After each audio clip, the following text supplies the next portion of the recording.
mañana con 35 minutos de Karol G. ¡Pum! Cambiamos de tema de inmediato porque conmoción a nivel internacional causó la muerte del principal líder opositor al Kremlin, Alexei Navalny, este opositor, ¿cierto?, al gobierno de Vladimir Putin en Rusia. Nos trasladamos a este remoto lugar, ¿cierto?, del mundo, pero que sin duda marca la pauta. Recordemos, Rusia todavía en guerra con...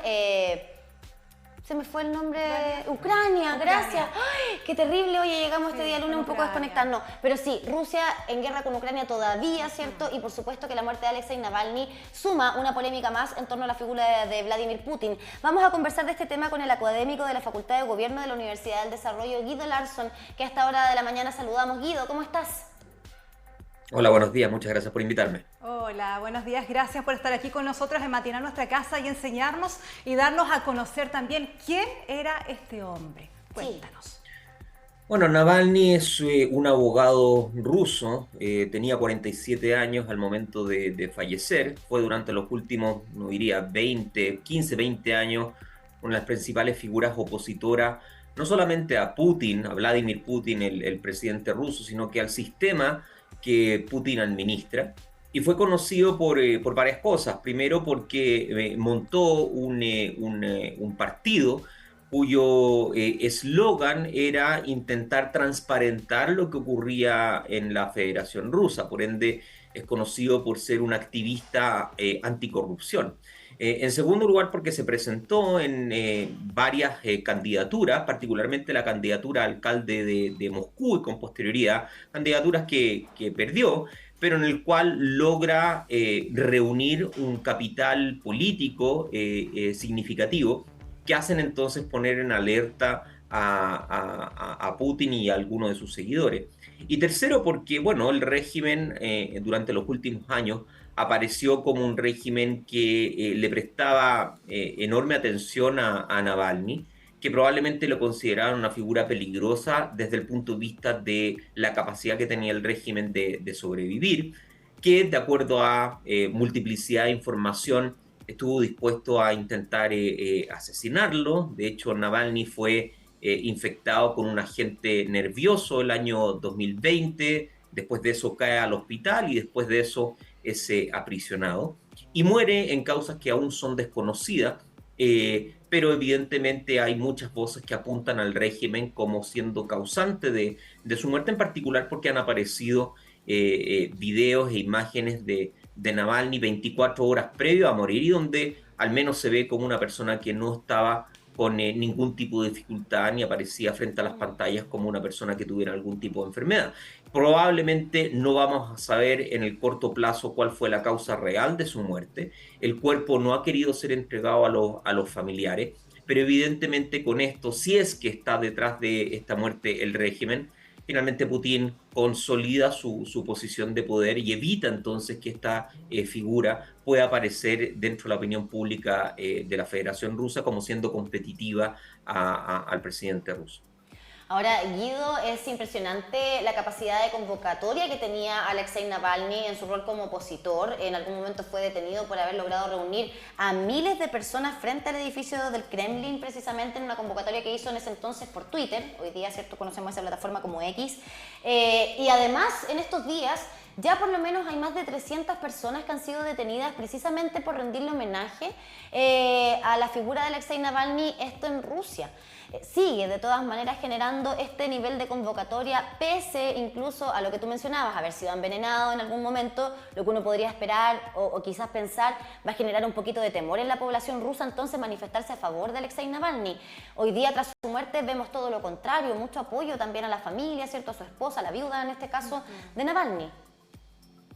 Sí, yo creo que pasan varias cosas. Primero, yo creo que el régimen entiende que el mecanismo de la política es un mecanismo bien cortoplacista, es decir, la memoria, no solamente de Rusia, sino que la memoria de las personas suele ser muy acotada. Y por ende, pasando las semanas, pasando eventualmente los meses, muy posiblemente todo lo que tú describes, ¿no es cierto? Las muestras de afecto sobre Navalny, las muestras de apoyo sobre su familia, la población que se autocalifica a sí misma como opositora, probablemente pasado un suficiente tiempo va a caer en la anomia que ha venido circunscribiendo a esa oposición durante el último tiempo. Naturalmente no quiero restarle valor ni simbolismo a Navalny como figura, ni lo que él ha hecho, pero no hay que perder de vista que él ha estado liderando una oposición durante 15 a 20 años y es una oposición que no ha tenido realmente mucha chance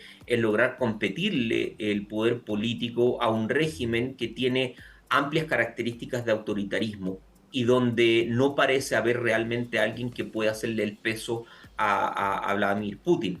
Entonces, completamente cierto, hay amplio simbolismo contenido en los últimos días que probablemente se va a extender durante las próximas semanas, pero para ser franco, no soy optimista respecto de la posibilidad que esa multitud de personas pueda significar en el mediano plazo un desafío o una amenaza al régimen actual.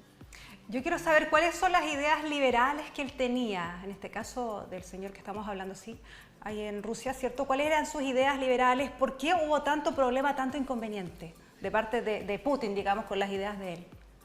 Bueno, uno podría sintetizar sus ideas en un par de categorías generales. Primero, es una persona que se la jugó por entero por intentar hacer más transparente al régimen ruso y por ende estar completamente casado con la idea de ser una figura anticorrupción.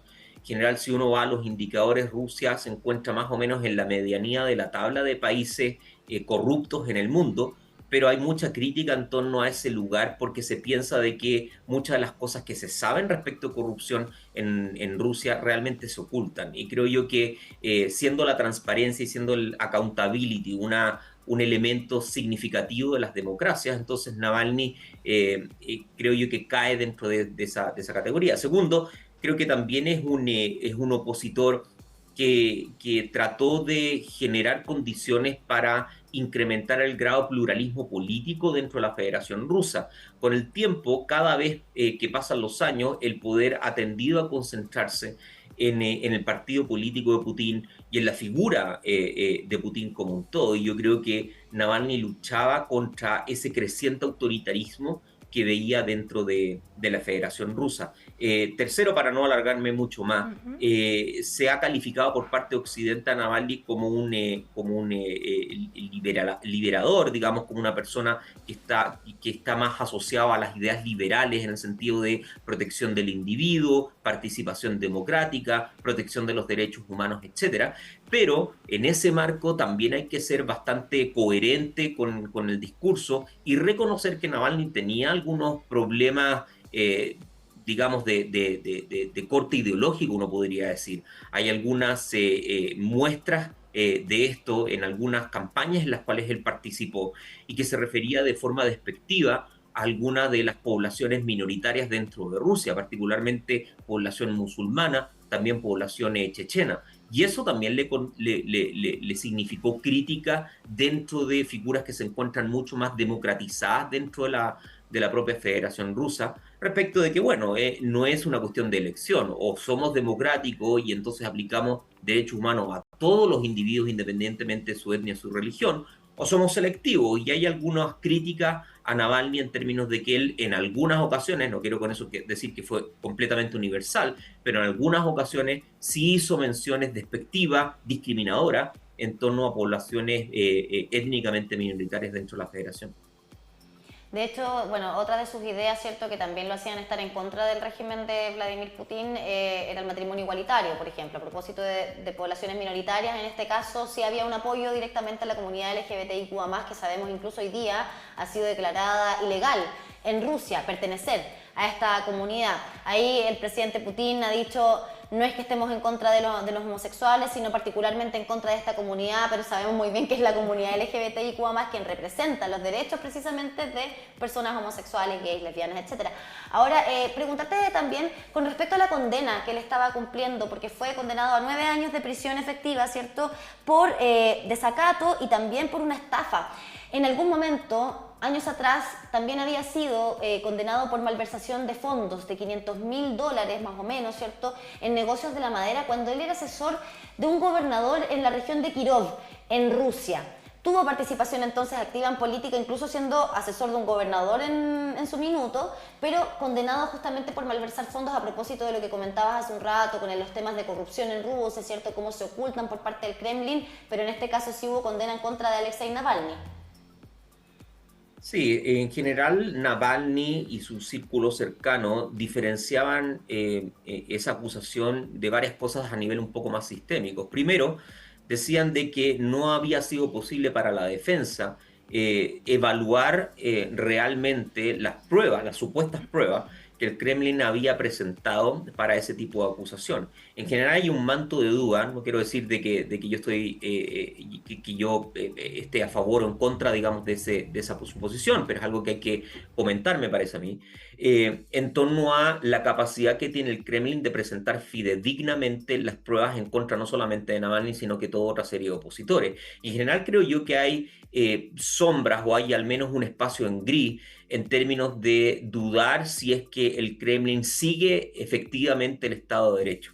Navalny negó ese tipo de acusaciones, dicen que son acusaciones infundadas, dijo además de que no habían realmente pruebas respecto de eso, pero igualmente pasó por un proceso judicial y la judicatura rusa, que es pro-Putin, finalmente lo condena a la cárcel.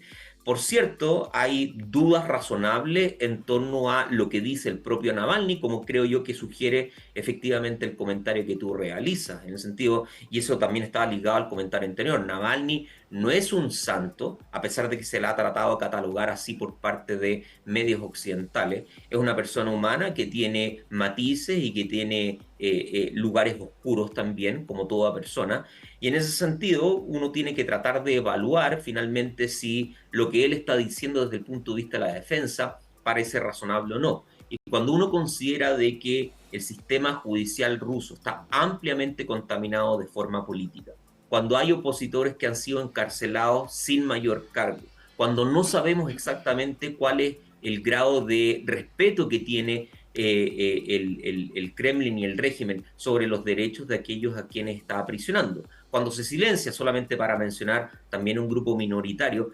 a grupos como las Pussy Riots, que también era una organización feminista pro derecho homosexual, sin mayor grado de explicación, uno entonces obviamente pone en duda la posibilidad de que los cargos que se presentan contra Navalny sean 100% cierto y fidedigno. Puede que lo sean, pero el grado de opacidad que existe sobre el régimen es tan importante que desde el punto de vista de un análisis independiente cuesta realmente encontrar evidencia para uno y otro caso.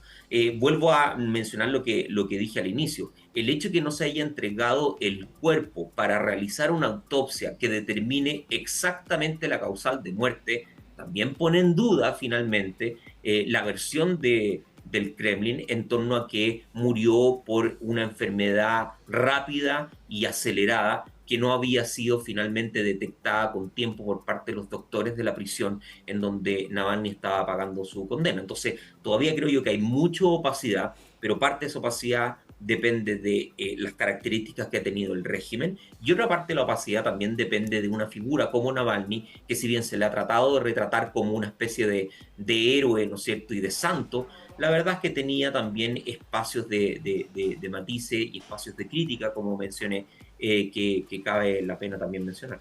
Guido, ¿y tú qué crees que va a pasar en las próximas horas o días con respecto a su cuerpo? ¿Se va a entregar a la familia su cuerpo, como lo piden? Yo creo que no. Yo creo que no. Yo creo que si uno va a antecedentes similares a este, en general, entregar el cuerpo implica exponerse a un análisis forénsico independiente.